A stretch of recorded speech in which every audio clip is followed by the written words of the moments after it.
ನಡಿ ಈಗ ಶುರು ಮಾಡೋಣ.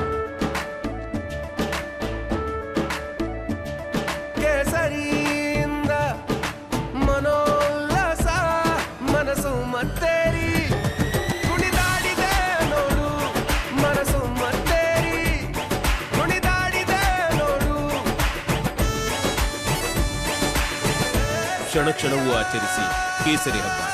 ವಿಮಲ್ ಬಾಯಲ್ಲಿ ಹೇಳಿ ಕೇಸರಿ. ಕಾಂಗ್ರೆಸ್ನ ಕಟ್ಟಿ ಹಾಕುವುದಕ್ಕೆ ಬಿಜೆಪಿ ರಣತಂತ್ರವನ್ನ ಎಣಿತಾ ಇದೆ. ನೇಹಾಸ್ತ್ರವನ್ನ ಬಳಕೆ ಮಾಡಿಕೊಳ್ಳೋದಕ್ಕೆ ಬಿಜೆಪಿ ಒಂದ್ ಕಡೆ ಎಲ್ಲ ತಯಾರಿಯನ್ನ ಕೂಡ ಮಾಡ್ಕೊಂಡಿರುವಂತದ್ದು. ಒಂದ್ ಕಡೆ ಕಾಂಗ್ರೆಸ್ಗೆ ಪ್ರಜ್ವಲ್ ರೇವಣ್ಣರವರ ವಿಚಾರ ಸಿಕ್ಕಿದ್ರೆ, ಬಿಜೆಪಿಗೆ ಒಂದ್ ಕಡೆ ನೇಹಾಸ್ತ್ರ ಬಳಕೆ ಮಾಡಿಕೊಳ್ಳುವಂತಹ ತಯಾರಿ ನಡೀತಾ ಇದೆ. ನೇಹಾ ನಿವಾಸಕ್ಕೆ ಆರ್ ಅಶೋಕ್ ಭೇಟಿಯನ್ನ ಕೊಡ್ತಾ ಇದ್ದಾರೆ. ನೇಹಾ ಪೋಷಕರಿಗೆ ಸಾಂತ್ವನವನ್ನ ಹೇಳಿದ್ದಾರೆ ನಾಯಕರು. ನಾಳೆ ಕೇಂದ್ರ ಗೃಹ ಸಚಿವ ಅಮಿತ್ ಶಾ ಭೇಟಿ ನೀಡುವಂತಹ ಎಲ್ಲ ಸಾಧ್ಯತೆಗಳು ಕೂಡ ಇದೆ. ನಾಳೆ ರಾಜ್ಯಕ್ಕೆ ಅಮಿತ್ ಶಾ ಆಗಮಿಸ್ತಾ ಇರುವಂತಹ ಬೆನ್ನಲ್ಲೇ ಇವತ್ತು ಆರ್ ಅಶೋಕ್ ಭೇಟಿಯನ್ನ ಕೊಡ್ತಾ ಇದ್ದಾರೆ ನೇಹಾ ಪೋಷಕರಿಗೆ ಸಾಂತ್ವನ ಹೇಳೋದಕ್ಕೆ. ಪಾರ್ಟಿ ಸರ್ಕಾರ ಕಾನೂನಾತ್ಮಕವಾಗಿ ಕಠಿಣ ಕ್ರಮಗಳನ್ನು ಕಾಲೇಜಿನ ಆವರಣಗಳು ತೆಗೆದುಕೊಳ್ಬೇಕಾಗ್ತದೆ.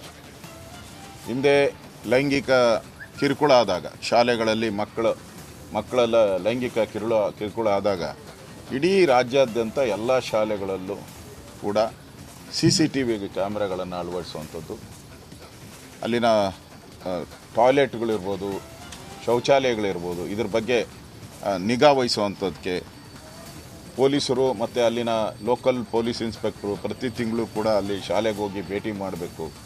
ಮತ್ತು ಅಲ್ಲಿ ಯಾರ್ಯಾರು ಕೆಲಸ ಮಾಡ್ತಾರೆ ಅದರೆಲ್ಲ ಮಾಹಿತಿಯನ್ನು ಪೊಲೀಸ್ ಸ್ಟೇಷನ್, ಇದೆಲ್ಲ ಒಂದು ಘಟನೆ ಆದ ತಕ್ಷಣ ಇಷ್ಟೆಲ್ಲ ಆಯಿತು. ಆದರೆ ಇದು ನೇಹಾ ಅವರ ವಿಚಾರದಲ್ಲಿ ಸರ್ಕಾರ ಒಂದು ರೀತಿ ನಿರ್ಲಕ್ಷ್ಯ ಧೋರಣೆಯನ್ನು ಕಾಣ್ತಾ ಇದ್ದೀನಿ. ಒಂದು ಮಕ್ಕಳ ಮೇಲೆ ಸಣ್ಣ ಒಂದು ಲೈಂಗಿಕ ಮುಟ್ಟಿ ಆ ಥರ ಅವಮಾನ ಮಾಡಿದ್ದಾರೆ ಅಂತ ಹೇಳಿದ ತಕ್ಷಣ ಇಡೀ ರಾಜ್ಯದಲ್ಲಿ ಆ ಥರದ ಒಂದು ಘಟನೆ ಮಾಡಿ ಎಚ್ಚರಿಕೆಯನ್ನು ಕೊಟ್ಟರು ನಾವು ಸರ್ಕಾರ. ಆದರೆ ಇವತ್ತು ಸುಮಾರು 11ಕ್ಕೂ ಹೆಚ್ಚು ಬಾರಿ ಬರ್ಬರವಾಗಿ ಶಾಲಾ ಕ್ಯಾಂಪಸ್ಸಲ್ಲಿ, ಅದು ಸುಮಾರು 3-4 ಸಾವಿರ ಜನ ಓದುವಂಥ ಶಾಲೆ, 15,000 ಜನ ಓದುವಂಥ ಇನ್ಪುಟ್ ಔಟ್ಪುಟ್ ಕಾಲೇಜು, ಅಂಥ ಕಡೆ ಇಷ್ಟೆಲ್ಲ ಘಟನೆ ಆದಮೇಲೂ ಸರ್ಕಾರ ಏನು ಮುಂಜಾಗ್ರತೆ ಕ್ರಮಗಳನ್ನು ತೆಗೆದುಕೊಳ್ಬೇಕು? ಅಲ್ಲೇನಾದರೂ ಪತ್ರ ಬರೆದಿದ್ದೀರಾ ನೀವು? ಯಾವುದಾದ್ರೂ ಪ್ರಿನ್ಸಿಪಲ್ ಅವ್ರಿಗೆ ಏನಾದರೂ ಪತ್ರ ಬರೆದಿದ್ದೀರಾ? ಏನೂ ಇಲ್ಲ. ಇದುವರೆಗೂ ಆ ಥರದ್ದು ಯಾವುದೂ ಘಟನೆಗಳು ನೋಡ್ತಾ ಇಲ್ಲ. ಮತ್ತು ಕಾಲೇಜ್ ಕ್ಯಾಂಪಸ್ ಸೇಫ್ಟಿ ಅಲ್ಲ ಅನ್ನೋದು ಫಸ್ಟ್ ಟೈಮು ಈ ಥರದ ಒಂದು ಕರ್ನಾಟಕದಲ್ಲಿ ಕಾಲೇಜ್ ಕ್ಯಾಂಪಸ್ಗಳು ಕೂಡ ಸೇಫ್ಟಿ ಅಲ್ಲ, ಅಲ್ಲೂ ಕೂಡ ನಿಮ್ಮ ಮಕ್ಕಳ ಕೊಲೆ ಆಗಬಹುದು ಅಂತ ಆಗಿರುವಂಥ ಘಟನೆ ಇದು. ತಲೆ ತಗ್ಗಿಸುವಂಥ ಘಟನೆ, ಅದು ಹೆಣ್ಮಗಳು ಲವ್ ಜಿಹಾದ್ಗೋಸ್ಕರ ಆಗಿರುವಂಥ ಘಟನೆ. ನಾನು ಸನ್ಮಾನ್ಯ ಬಸವರಾಜ ಬೊಮ್ಮಾಯಿಯವರು ಮುಖ್ಯಮಂತ್ರಿಗಳಾಗಿದ್ದರು, ಅದಕ್ಕೆ ಮುಂಚೆ ಗೃಹ ಸಚಿವರಾಗಿದ್ದರು. ಅದಕ್ಕೆ ಮುಂಚೆ ನಾನು ಕೂಡ 2011ರಲ್ಲಿ ನಾನು ಕೂಡ ಗೃಹ ಸಚಿವನಾಗಿ ಕೆಲಸ ಮಾಡ್ತೀನಿ. ಒಬ್ಬ ಗೃಹ ಸಚಿವರಿಗಾಗಲಿ ಪೊಲೀಸ್ ಇಲಾಖೆಗೆ ಆಗಲಿ ಒಂದು ಕಾಮನ್ ಸೆನ್ಸ್ ಇರಬೇಕು, ಯಾವಾಗ ಕರ್ತವ್ಯ ನಿಷ್ಠೆ ಇರಬೇಕು. ಕೊಲೆ ಆದ ಸಂದರ್ಭದಲ್ಲಿ ಡಬಲ್ ಅಲರ್ಟ್ ಇರಬೇಕು ಇಲಾಖೆ. ನಾನು ಇಲ್ಲಿ ಪ್ರಶ್ನೆ ಮಾಡೋಕ್ಕೆ ಇಷ್ಟಪಡ್ತೀನಿ ಸರ್ಕಾರಕ್ಕೆ.